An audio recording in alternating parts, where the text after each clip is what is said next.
Everyone, good evening to all. आज हम बात करने वाले हैं chapter number 7 by Christopher Sylvester के द्वारा जो कंप्लीट किया है एंड जिसका नाम है द इंटरव्यूअर, जो कि क्लास 12 का चैप्टर है। और गाइस, यदि आप इस चैनल पर नए हैं तो प्लीज़ लाइक करें, सब्सक्राइब करें और ज़्यादा से ज़्यादा शेयर करें। और यदि आप लोगों ने हमारे पुराने वीडियोज़ नहीं देखे हैं तो आप चैनल पर जाकर उन वीडियोज़ को कंप्लीट करें, जो कि एग्जाम पॉइंट ऑफ व्यू से बहुत ही इंपॉर्टेंट होने वाले हैं आपके लिए।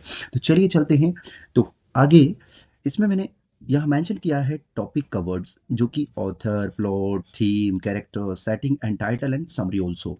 आगे बात करें अबाउट ऑथर के बारे में, तो Christopher Sylvester was born in 1959 in London, यानी इनका जो बॉर्न है वो 1959 में लंदन में हुआ। आई होप आपको समझ में आ गया होगा, क्रिस्टोफर सिल्वेस्टर का जो बॉर्न है वो 1959 में लंदन में हुआ।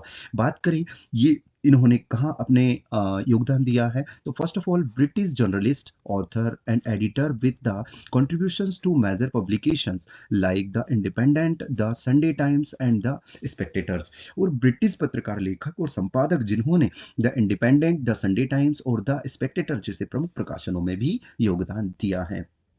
बात करें non for the company and editing anthologies, particularly focusing और जर्नलिज्म एंड इंटरव्यूज। और गाइस, पत्रकारिता और साक्षात्कार पर विशेष ध्यान देते हुए संकलन और संपादन के लिए जाने जाते हैं। बात करें इनके नोटेबल वर्क की, तो इनके नोटेबल वर्क है the Penguin book of interviews. याद रखना गाइस, इनका जो नोटेबल वर्क है the Penguin book of interview बहुत इंपॉर्टेंट है, जो कि a comprehensive collections of the important historical interviews. तो बात करें महत्वपूर्ण ऐतिहासिक साक्षात्कारों का, एक ये क्या है, एक व्यापक संग्रह है। नेक्स्ट बात करें the Penguin book of the columnist. तो गाइज, यहाँ पर जो सेकंड है penguin book of the columnist, a completion of influential columns from well known writers. Penguin book of the columnist, जो कि सुप्रसिद्ध लेखकों के प्रभावशाली स्तंभों का एक संकलन है। आगे बात करें तो यहाँ पर expert in oral history and the art of interviewing. Guys, ये मौखिक इतिहास और साक्षात्कार कला में विशेषज्ञ हैं। Covers a wide range of topics including politics, culture, media, history and social commentary. तो गाइस, ये राजनीति, संस्कृति, मीडिया, इतिहास और सामाजिक टिप्पणी सहित विषयों की एक विस्तृत श्रृंखला को शामिल करता है। बात करें established as a significant figure in British literary journalism, ये ब्रिटिश साहित्य पत्रकारिता में एक महत्वपूर्ण व्यक्ति के रूप में स्थापित है। आगे बात करें गाइस, यहाँ पर जो दे रखा है, there is an concrete informations confirming the death of the Christopher Sylvester, the British journalist and author as of now. British पत्रकार और लेखक क्रिस्टोफर सिल्वेस्टर की मृत्यु की पुष्टि करने वाली अभी तक कोई ठोस जानकारी नहीं है। आगे बात करें गाइस, इसकी महत्वपूर्ण वोकैबलरी, तो सबसे पहले दे रखा है एक्स्ट्रावेजेंट, एक्सेसिव, यानी जो फिजूल खर्ची होती है। एक्स्ट्रावेजेंट मींस क्या होता है गाइस, फिजूल खर्ची।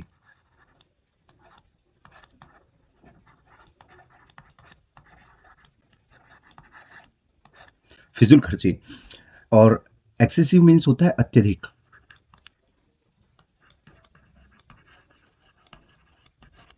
अंडरस्टैंड। नेक्स्ट बात करें आगे, अनवारंटेड नॉट जस्टिफाई, ये अनवारंटेड यानी अनुचित और नॉट जस्टिफाई ये उचित नहीं।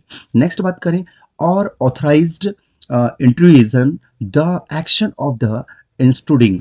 तो गाइज, यहाँ पर बताया गया है कि और अथोराइज्ड यानी कि यह अधिकृत घुसपैठ और घुसपैठ की कार्यवाही। आगे बात करें intervention and primitive ancient olden, यानी हस्तक्षेप आदिम, और इसका मीन होता है एंशिएंट, ओल्डन मीन्स होता है प्राचीन या पुराना। बात करें और इलेबरेट, डिस्पाइज, हेट, डिसलाइक, यानी घृणा या नफरत या कह सकते हैं नापसंद। आगे बात करें, नेक्स्ट दे रखा है guys, lionised, give a lot of public attention and approval, यानी जो लॉयनेज्ड है इसका मीन्स है प्रशंसित या give a lot of public attention and approval, ये जनता का भरपूर ध्यान और अनुमोदन प्राप्त करना होता है। नेक्स्ट दे रखा है repel drive of the force back, यानी पीछे हटाना, यानी कह सकते हैं कि खदेड़ना या बलपूर्वक पीछे धकेलना, ड्राइव और फोर्स बैक, यानी खदेड़ना या बलपूर्वक पीछे की ओर धकेल देना। अगला है परसिस्टेंट या कंटिन्यूस। तो इसका है परसिस्टेंट मीन्स होता है लगातार और कंटिन्यूस का मीन होता है निरंतर। नेक्स्ट बात करें पेटिशनर्स। अब यहाँ पर petitioners a person who ask for the something, यानी जो पेटिशनर्स का मीन होता है याचिकाकर्ता, यानी याचिकाकर्ता वह व्यक्ति जो कुछ मांगता है, डिमांड करता है, उसे कहा जाता है पेटिशनर्स। आगे बात करें एम्यूजमेंट। एम्यूजमेंट मीन्स होता है मनोरंजन या द प्रोविजंस और द एंजॉयमेंट ऑफ एंटरटेनमेंट। तो इसका मीन होता है मनोरंजन का प्रावधान या आनंद। आगे बात करें तो नेक्स्ट दे रखा है कॉन्डेमेंट्री, यानी कॉन्डेमेंट्री यानी एक्सप्रेसिंग स्ट्रॉन्ग डिसअप्रूवल, यानी कहा गया है कि इसका मीन है निंदात्मक, यानी कॉन्डेमेंट्री मीन्स होता है किसी चीज की निंदा करना, या एक्सप्रेसिंग स्ट्रॉन्ग या डिसअप्रूवल मीन्स होता है तीव्र अस्वीकृत या व्यक्त करना। आगे बात करें रेग्ड या destroyed of the severely damaged, यानी रेग्ड मीन्स होता है बर्बाद। क्या होता है गाइस? बर्बाद होता है। और इसका मीन होता है डिस्ट्रॉयड। डिस्ट्रॉयड मतलब होता है नष्ट या बुरी तरह से क्षतिग्रस्त करना। सेवरली डैमेज्ड मतलब होता है पूरी तरीके से नष्ट कर देना। नेक्स्ट बात करें assault. Make a physical attack on, यानी असॉल्ट का मीन होता है make a physical attack on, यानी इसका मीन होता है असॉल्ट मीन्स होता है हमला, या फिर make a physical attack on means होता है शारीरिक हमला करना। बात करें यहां पर विले यानी कि विभत्स, एक्सट्रीमली अनप्लीजेंट यानी अत्यंत अप्रिय। नेक्स्ट बात करें परपेट्रेटेड यानी कमिटेड ऑफ द परफॉर्म्ड, यानी बात करें अंजाम दिया, यानी परपेट्रेट मीन्स होता है अंजाम दिया, और सेकंड दे रखा है कमिटेड, इसका जो मीन है कमिटेड या परफॉर्म्ड यानी प्रतिबद्धता या निष्पादित। आगे बात करें तो आगे हम बात करने वाले हैं चैप्टर को लेकर कंप्लीट चैप्टर समरी के बारे में बात करेंगे। किसके बारे में बात करेंगे गाइस? कंप्लीट चैप्टर्स, जो कि इसका समरी है उसके बारे में हम बात करेंगे। तो सबसे पहले हम बात करें the lesson begin with the introductions to interview as a commonplace of the journalism since it inventions. अब बात की जाए कि जो पाठ की शुरुआत है वो पत्रकारिता में साक्षात्कार के सामान्य रूप से परिचय से होती है, which was a little over 130 years ago, यानी कब की बात कर रहा है? जो कि 130 साल से थोड़ा अधिक समय पहले हुआ था।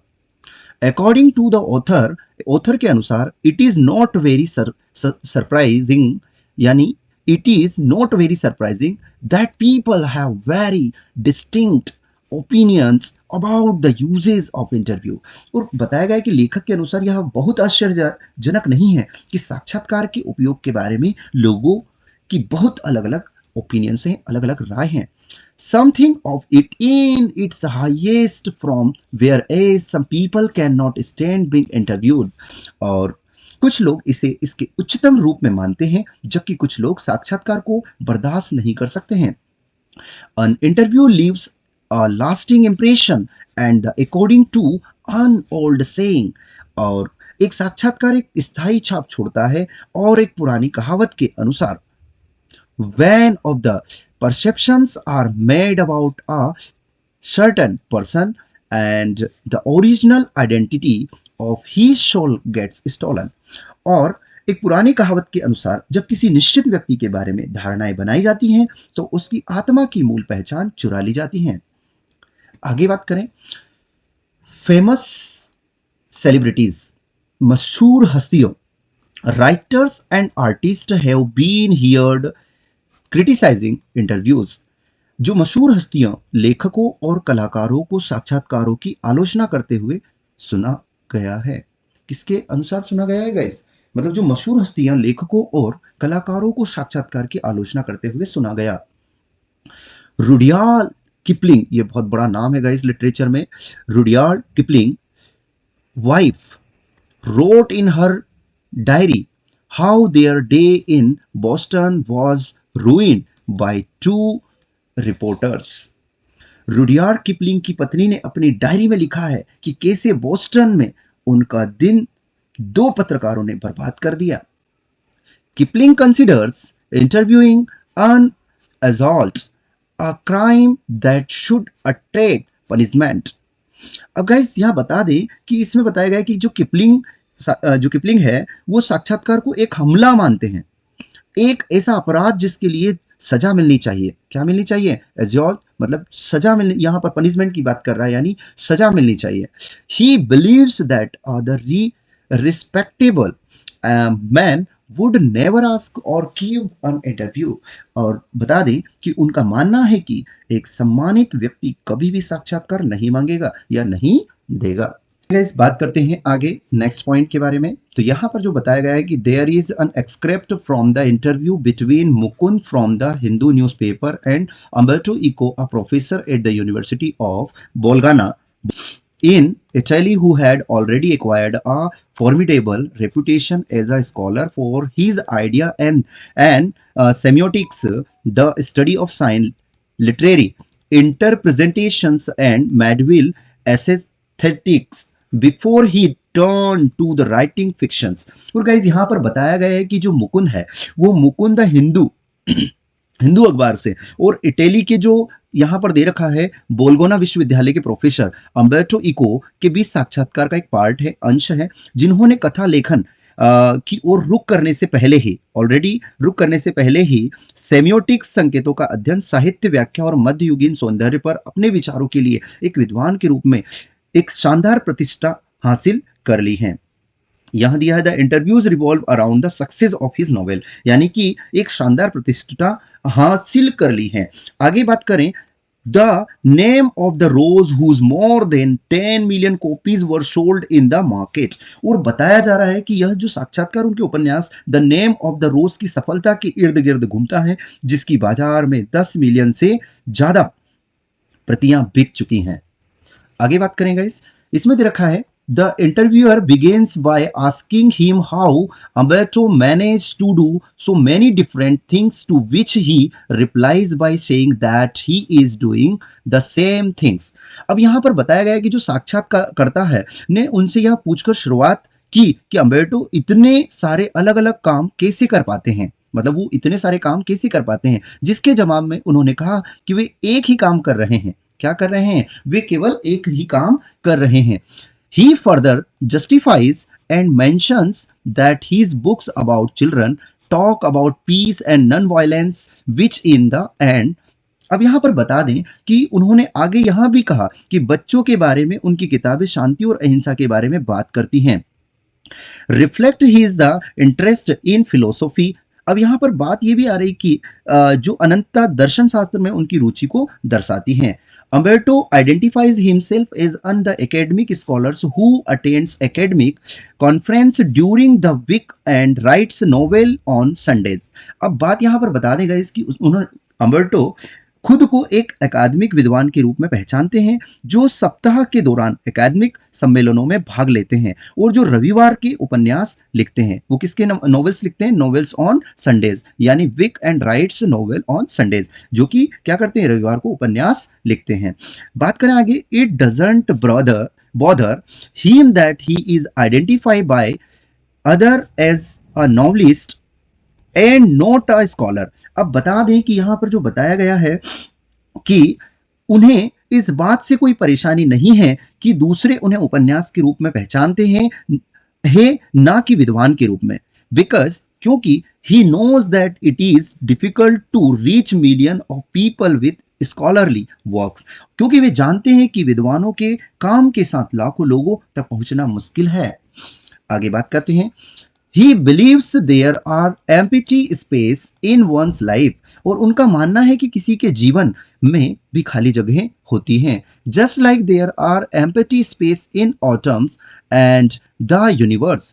अब ठीक वैसे ही जैसे परमाणुओं और ब्रह्मांड में खाली जगह होती हैं, यूनिवर्स ब्रह्मांड, यानी he calls them interstices and most of his the productive work is done during that time. अब गाइज ये वे उन्हें अंतराल कहते हैं और उनका ज्यादातर उत्पादक काम उसी दौरान होता है। Talking about his novel he mentions that it is not an easy read. अब गाइज वो ये बताते हैं कि अपने उपन्यास के बारे में बात करते हुए वे बताते हैं कि इसे पढ़ना आसान नहीं है। क्या कहते हैं वो? इसे पढ़ना आसान नहीं, is not an easy read. It has a deductive aspect to it along with metaphysics, theology and medieval history। अब इसमें उन्होंने ये भी बताया कि इसमें तत्व मीमांसा क्या है, तत्व मीमांसा, धर्मशास्त्र और मध्यकालीन इतिहास के साथ साथ जासूसी पहलू भी हैं, यानी जो डिडक्टिव एस्पेक्ट हैं वो भी इसके अंदर विद्यमान हैं। Also he believes that had the novel been written 10 years earlier or later it would have not seen such a huge success। और साथ ही उनका मानना है कि अगर उपन्यास 10 साल पहले या बाद में लिखा गया होता तो इसे इतनी बड़ी सफलता नहीं मिलती। Thus the reason for its success still remains a mystery। और इसलिए इसकी सफलता का कारण अभी भी एक रहस्य बना हुआ है। मिस्ट्री मीन्स होता है रहस्य। आगे चलते हैं guys. Next, plot the interview has become a common element in the field of journalism. जो पत्रकारिता है, पत्रकारिता के क्षेत्र में साक्षात्कार एक आम तत्व बन गया है। The interview receives different opinions. और साक्षात्कार को लेकर अलग अलग राय सामने आती हैं। Some consider it the only source of live information while other considers it an institutions into their personal space। अब गाइस कुछ लोग इसे लाइव जानकारी का एक मात्र स्रोत मानते हैं, जबकि अन्य इसे अपने निजी स्थान से घुसपैठ मानते हैं। क्या मानते हैं? घुसपैठ मानते हैं। अब आगे बात कर लेते हैं। यहां पर दे रखा है Naipaul.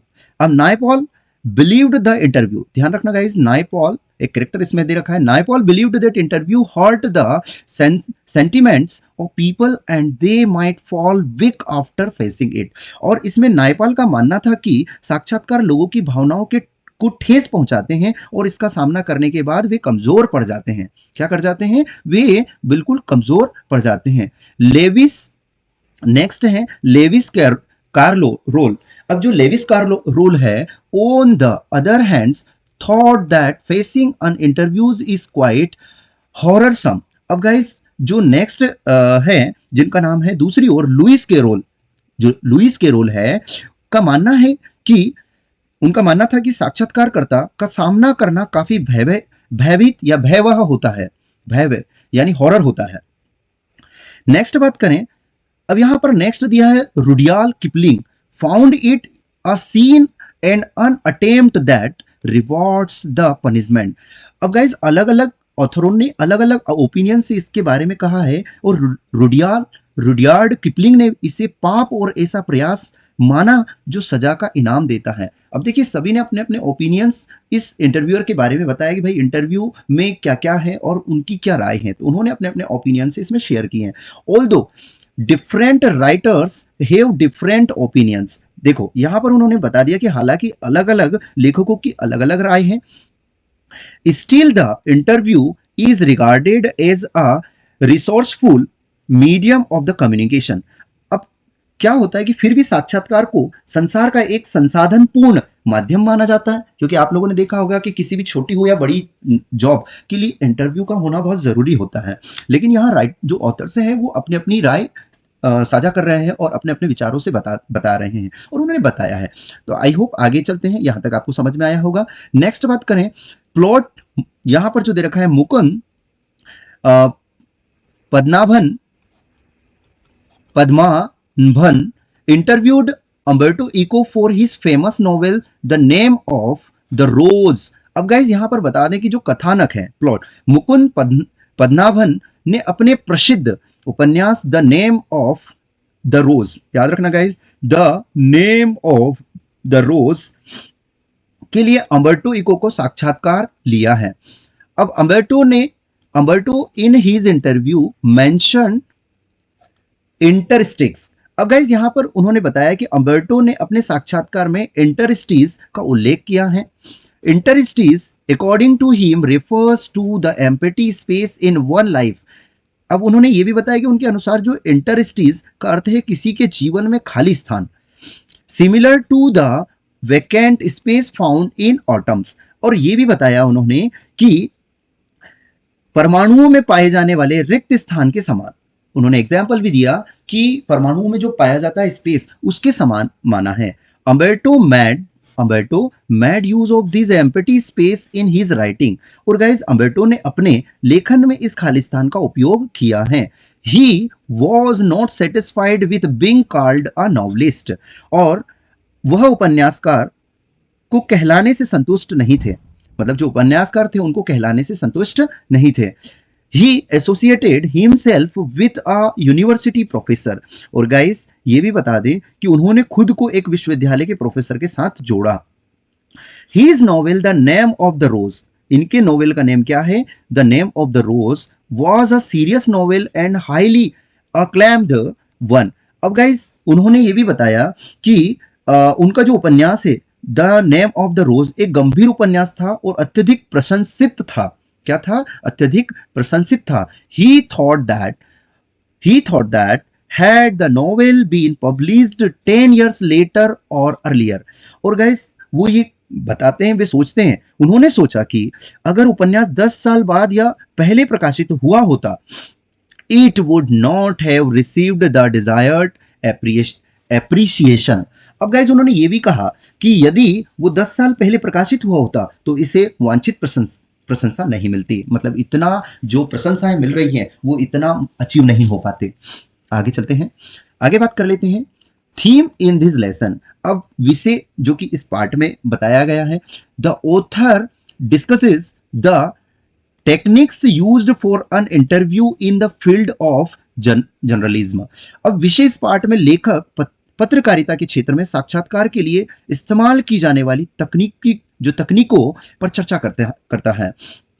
It is an innovative way of the interrogating people. अब उन्होंने ये भी कहा कि यह लोगों से पूछताछ करने का एक अभिनव तरीका है। With the help of interviews various opinions agreements and disagreements come into focus.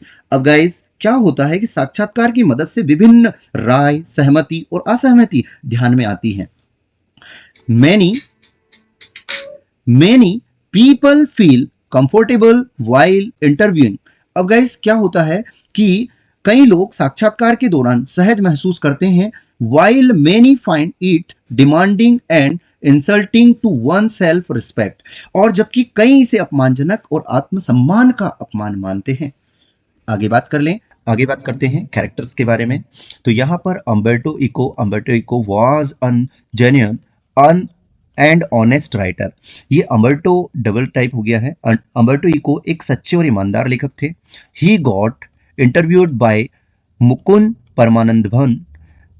अब ये जो मुकुंद पद्मनाभन ने उनका जो साक्षात्कार लिया, एंड थ्रू हिज राइटिंग, और उनके लेखन के माध्यम से Umberto pursued his the philosophical interest and ideas, और अम्बर्टो ने अपनी दार्शनिक रुचियों और विचारों को आगे बढ़ाया। अब यहाँ पर दे रखा है कि Padmanabhan through his interview gave us an insight into the Umberto writings style and the head strongs ideas. और गाइस उन्होंने बताया कि जो पद्मनाभन ने अपने साक्षात्कार के माध्यम से हमें अम्बर्टो के लेखन शैली और दृष्टि विचारों के बारे में जानकारी दी।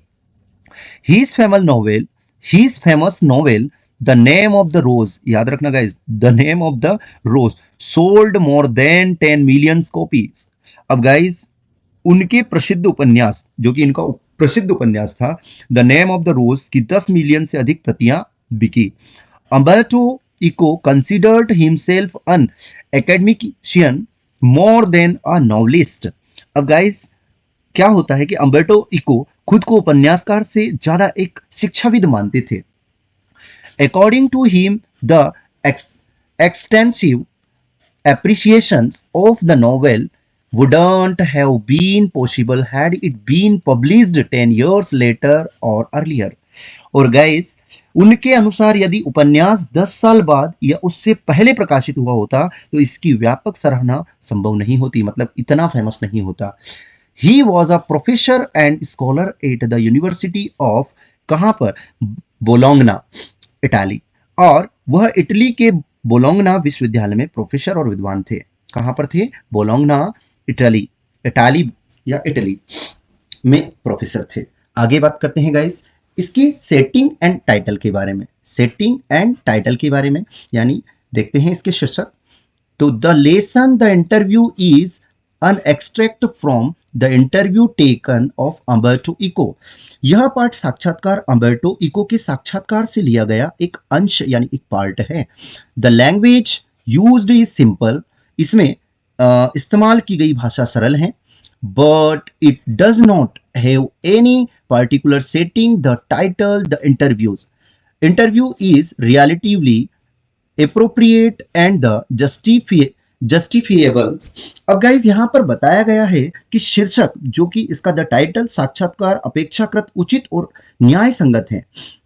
The writer here discuss the pros and cons of an interview. और लेखक यहां साक्षात्कार के पक्ष और विपक्ष पर चर्चा करता है। And the interview nowadays has become a valuable and sourceable medium of the communication। और क्या बताया है, आजकल साक्षात्कार संचार का एक मूल्यवान और स्रोतपूर्ण माध्यम बन गया है। Through interviews we get the most pictorial descriptions of our contemporaries। और गाइस हम बता दें कि साक्षात्कार के माध्यम से हमें अपने समकालीनों का सबसे चरित्र वर्णन मिलता है।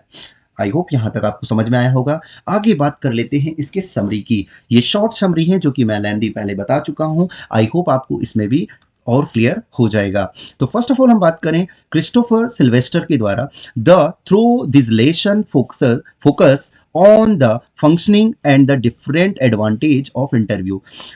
क्रिस्टोफर सिल्वेस्टर इस पाठ के माध्यम से साक्षात्कार की कार्यप्रणाली और उसके विभिन्न लाभों पर ध्यान केंद्रित करते हैं।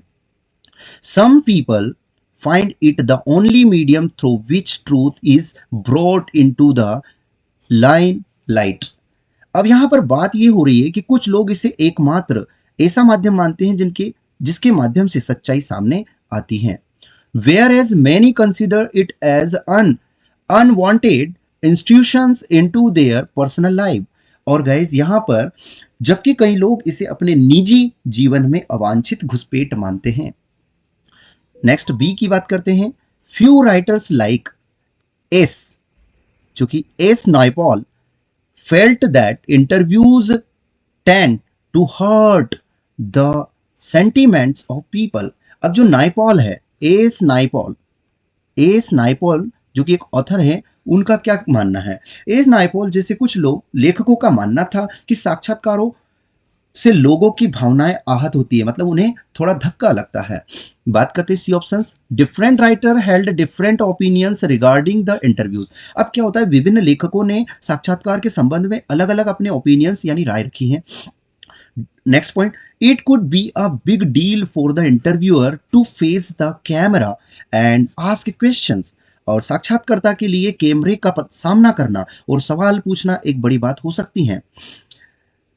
He may find it challenging and knowledgeable, but many find facing the interview demanding।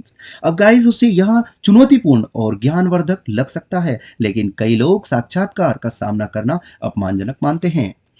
आगे बात कर लेते हैं नेक्स्ट पॉइंट के बारे में। In the lesson we get to see Mukund Padmanabhan taking the interview of Umberto Eco. यानी मुकुंद पद्मनाभन के द्वारा यानी अम्बर्टो इको का क्या लिया गया था, इंटरव्यू। तो आई होप इस पार्ट में हम मुकुंद पद्मनाभन को अम्बर्टो इको का साक्षात्कार लेते हुए देखते हैं। तो इसमें पॉइंट बताया कि Umberto Eco had written the famous novel the name of the rose. याद रखना, अम्बर्टो इको द्वारा जो फेमस नॉवेल लिखा गया उसका नाम है द नेम ऑफ द रोज, जो कि हम पहले कंप्लीट कर चुके हैं। अम्बर्टो इको ने प्रसिद्ध उपन्यास the name of the rose लिखा था। Mukund ask Eco regarding the versatility in his writing. Mukund ने इको से उनके लेखन की बहुमुखी प्रतिभा के बारे में पूछा। Eco replied that the does not create a different literary piece for every writing but use the same philosophy repeatedly he in his writings. अब गाइस उन्होंने ये भी बताया कि इको ने जवाब दिया कि वह हर लेखन के लिए एक अलग साहित्यिक कृति नहीं बनाते, बल्कि अपने लेखन के में एक ही दर्शन का बार बार यानी रिपीटली क्या करते, उपयोग करते हैं। ये जो दे रखा है ये रिपीटली।